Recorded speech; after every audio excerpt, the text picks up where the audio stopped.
Goeiedag, ek groet jou in die kosbare naam van Jesus Christus. Daar is 'n ware en merkwaardige verhaal oor 'n man wat die waarde ontdek het van nie opgee nie. Die burgeroorlog het 'n swaar tol op Louisiana geëis. 'n Paar jaar voor die oorlog het 'n soldaat van Mexiko teruggekeer en gedroogde soetrussies aan 'n man met die naam Edmund McIlhenny gegee.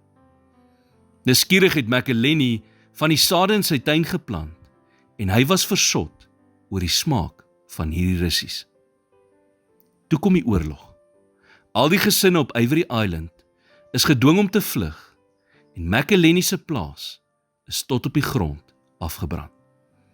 Na die oorlog het die meeste van die inwoners permanent van New Orleans af na ander groot stede verhuis. Maar Edmund McIlhenny het geweier om te trek. Sy oeste is vernietig, sy huis geplunder en alles het na 'n verlore saak gelyk. Tog, tussen die ruïnes het die russies oorleef en soos onkruid gefloreer. Hy het toe 'n ou vat asyn gevind wat hy jare gelede gestoor het. En met daardie asyn en die russies het hy 'n spesiale resep gemaak wat 'n buitengewone geur gehad het.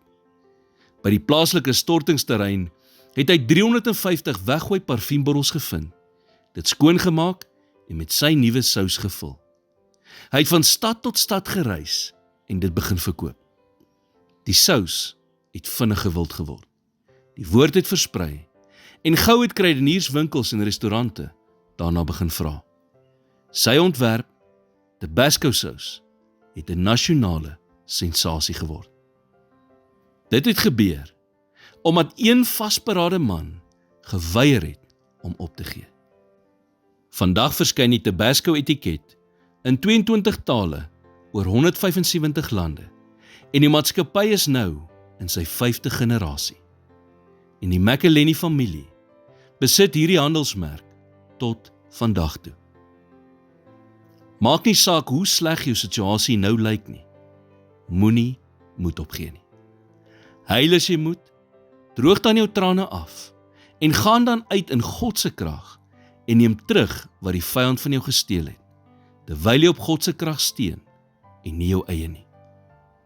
God sal nie opgee op jou nie, so moenie opgee op hom nie. Hy het in sy woord beloof in Jesaja 43 vers 2, as jy deur die water gaan, is ek by jou, en deur die riviere. Hulle sal jou nie oorstroom nie.